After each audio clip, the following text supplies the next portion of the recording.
Hola, hola, ¿cómo han estado todos? Mi nombre es Ángel y este día los esperamos con un nuevo episodio de nuestro podcast Protein and Chill. El día de hoy vamos a hablar acerca de lo que son las toxinas, que bueno, todo el mundo decimos, sí, toxinas, cosas que tienen que ver con venenos o con sustancias que nos hacen daño.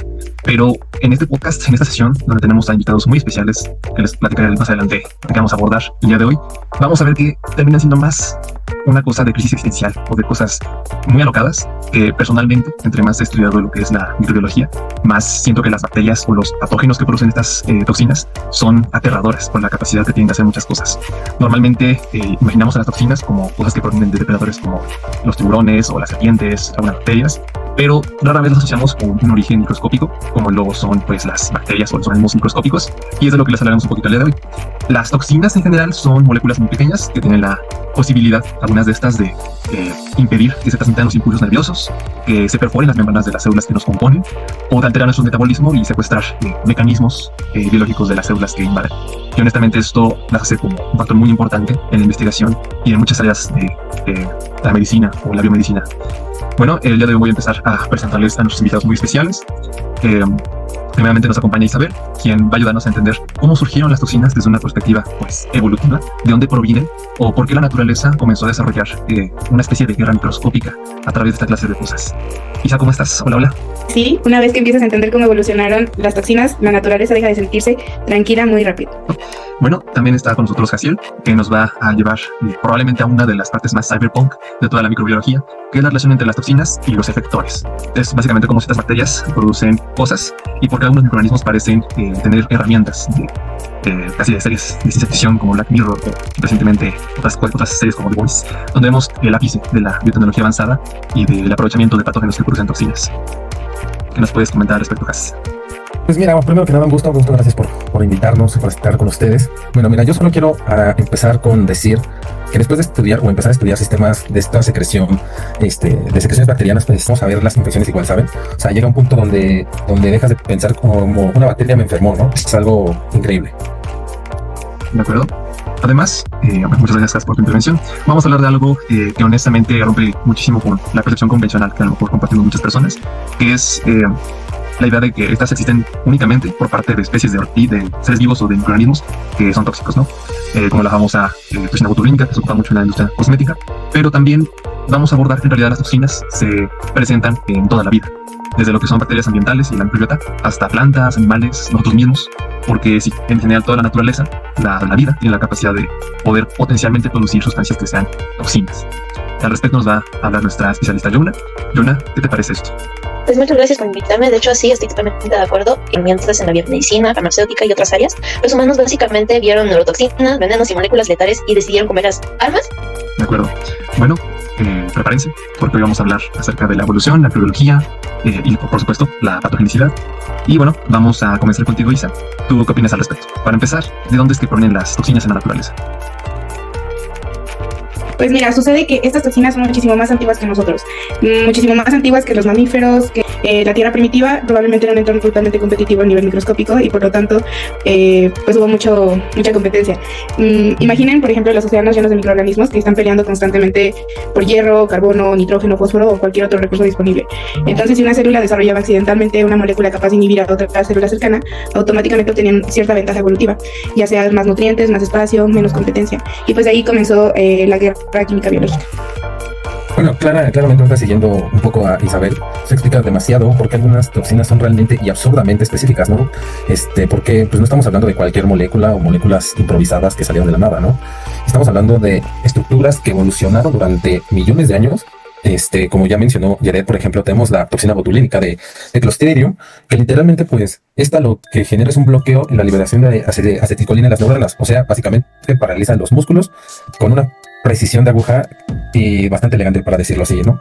Y lo irónico de hoy es que esa misma toxina se usa en Botox, como Botox, ¿no? Entonces, si la microbiología pasó de causar botulismo a básicamente borrar arrugas, ¿por qué otras, por ejemplo, les podría decir que la toxina tetánica de Clostridium tetani, ¿no? Que hace lo contrario, bloquea las neuronas inhibitorias y pues provoca espasmos musculares brutales, ¿no? Entonces, pues, también podríamos tocar a la pseudomonas aeruginosa, pero básicamente otras funciones es literalmente perforar la membrana celular como si fueran básicamente taladros moleculares.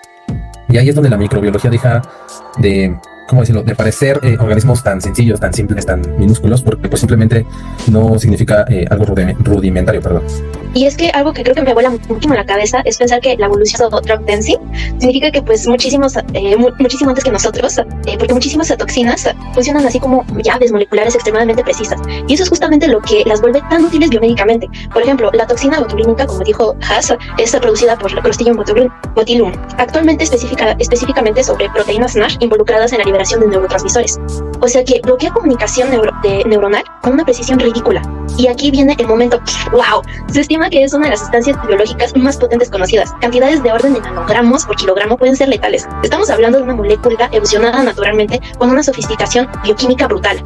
Claro, y de hecho, imagino que es ahí justo donde cambia muchísimo la percepción que tenemos todos de las toxinas, porque según pues estamos comentando, por parte de Isa, de Haas y especialmente Jonah, a veces ni siquiera estas moléculas, estas proteínas, evolucionaron para matar como tal, y eso es muy importante, sino que de una perspectiva más psicológica, destruir totalmente, sabemos que no siempre es la mejor estrategia en la vida, porque es muchísimo más eficiente inmovilizar, alterar el comportamiento o inhibir cosas que permitan a un patógeno o un organismo sobrevivir, no sé, de forma parasitaria, una simbiosis más mutua entre ambas partes.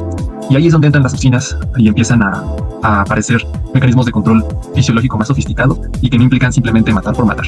Me gusta hacia dónde estamos yendo. Casi particularmente, ¿qué hay sobre las toxinas y las moléculas conocidas como efectores? Las primeras, que son las toxinas, ya estamos entendiendo que son moléculas que permiten la competencia en los organismos y la subversión de otros por parte de, por ejemplo, bacterias. Pero, ¿qué es un efector y por qué es una cosa que se relaciona mucho con toxinas? Ok, mira, aquí como lo había mencionado, la microbiología honestamente se empieza a, o cómo decirlo, un poco ilegal, se lo podemos decir que es algo ilegal. ¿Por qué? Una cosa es imaginar una toxina flotando ahí por ahí afectando algunos a células o tejidos, ¿no? Y otra muy distinta es descubrir que existen bacterias capaces de meter moléculas directamente dentro de las células para básicamente reprogramarlas, ¿no? Y lo increíble es de que es reprogramar desde dentro, desde su propio mecanismo. Entonces ahí es donde entran estos efectores. Los efectores básicamente es una proteína que el microorganismo usa para manipular el proceso interno de una célula, específicamente en un hospedero. Y eso cambia completamente el juego, ¿saben? O sea, porque muchas veces el objetivo ya no es, como mencionábamos, destruir la célula, sino realmente controlarla. Entonces, por ejemplo, podemos llamar a Salmonella. Salmonella entérica utiliza un inyectosoma, ¿no? Un sistema de secreción tipo 3 que literalmente inyecta sus proteínas para reorganizar su citoesqueleto y pues le ayuda a facilitar que la bacteria entre a la célula, ¿no? Mientras tanto, también podríamos decir a Yersinia pestis, que la bacteria es responsable de la famosa y dichosa peste negra allá por el siglo XIV, que inyecta sus efectores capaces de, de bloquear respuestas inmunológicas completas. Básicamente apaga a las células que te ayudan a defenderte, ¿no? Es así como se reacciona. Entonces, las bacterias realmente no solo invaden al organismo, entran y empiezan a hackear como tus células, y cuanto más estudia esto, más te das cuenta que unicelularmente hablando no significa en un solo punto, ¿saben? O sea, no es tan sencillo y tan absoluto. Sí, y además lo impresionante es que estos efectores muchas veces no destruyen inmediatamente la célula. De hecho, la reprograman, alteran el tráfico vesicular, pueden modificar su citoesqueleto, incluso también bloquear la inflamación, interferir con la apoptosis. Es decir, que esta bacteria no solamente va a invadir, sino va a manipular activamente el entorno celular para volverlo favorable para ella, ¿no? Lo que entiendo cuando los escucho es que literalmente las bacterias a través de estos mecanismos hacen hacking celular, hackean a las células como tal. Y bueno, cuanto más estudiamos esto, se vuelve más incómodo para nosotros, porque pensar que organismos microscópicos llevan miles de millones de años perfeccionando esta manipulación celular y molecular, pues sí se puede tornar muy aterrador, sobre todo, no sé, por parte de bacterias que sean resistentes. Pero es muy interesante, no deja de serlo. Sí, bastante, llevando al extremo en la pantalla grande y chica. Pero realmente esto que comenta Haas e Isa tuvo implicaciones enormes para la biología celular moderna. Muchísimas rutas intracelulares fueron y están siendo entendidas, estudiadas como toxinas y efectores que alteran a las células. Por ejemplo, entre ellas podemos encontrar la toxina colérica, que ayudó muchísimo a comprender la señalización mediada por AMP cíclico, la toxina pertussis, que ayudó a las proteínas G, y muchísimas toxinas neuroactivas que revolucionaron la neurofisiología. Entonces ocurre algo subirónico, que es que muchas veces entendemos cómo funciona estudiando moléculas que evolucionaron para alterarla. Oye, además aquí hay algo muy importante, ¿no? O sea, no toda la toxina es un efector realmente, y no todo efector lo podemos llamar como una toxina clásica. O sea, pero sí existe una superposición enorme entre ambos conceptos, ¿saben? O sea, porque pues muchas toxinas modernas evolucionaron desde mecanismos que realmente eran simples. Entonces, esta competencia química hacia sistemas muchísimo más refinados y definidos para lograr, como ya lo hemos hablado, la manipulación celular, ¿no? Entonces ¿cómo llamarlo? Bueno, ya para no dar más, más ejemplos como los que dio Jonah, básicamente, pues la evolución pasó de destruir cosas, de dañar, de causar daño en las células, a hackear sistemas biológicos. O sea, no creo que no hay mayor entendimiento en eso. Es profundamente interesante y escabroso porque justo pienso que ahí viene el plot twist, el giro importante en todo este tema, que las toxinas están prácticamente en todas partes, no solamente en patógenos, no solamente, no sé, en animales ponzoñosos como los que mencioné al inicio del video. La vida completa está llena de química que es potencialmente tóxica y todo esto puede cambiar muchísimo la forma de entender a la biología y a cualquier forma de vida en sí. Sí, así es, o sea, porque muchísimas bacterias ambientales producen moléculas tóxicas que constantemente, sin ser patógenas para los humanos, y pues esto tiene muchísimo sentido ecológico, ¿no? Los ecosistemas microbianos son absurdamente competitivos. Entonces, el hecho de producir compuestos que puedan inhibir competidores que van a representar una ventaja evolutiva enorme. Las bacteriocinas son un ejemplo perfecto de esto, y las proteínas producidas por las bacterias específicamente para atacar a otras bacterias cercanas, incluso. Es literalmente una guerra territorial microscópica. Y bueno, retomando lo que acabas de decir, creo que es por eso que se rompe completamente la idea simplista y cerrada de que la toxina igual a organismo maligno, ¿sabes? O sea, que una toxina siempre nos va a hacer daño, ¿no? Pero realmente no, muchísimas toxinas existen simplemente por función, ¿cómo llamarlo? Ecológicamente hablando.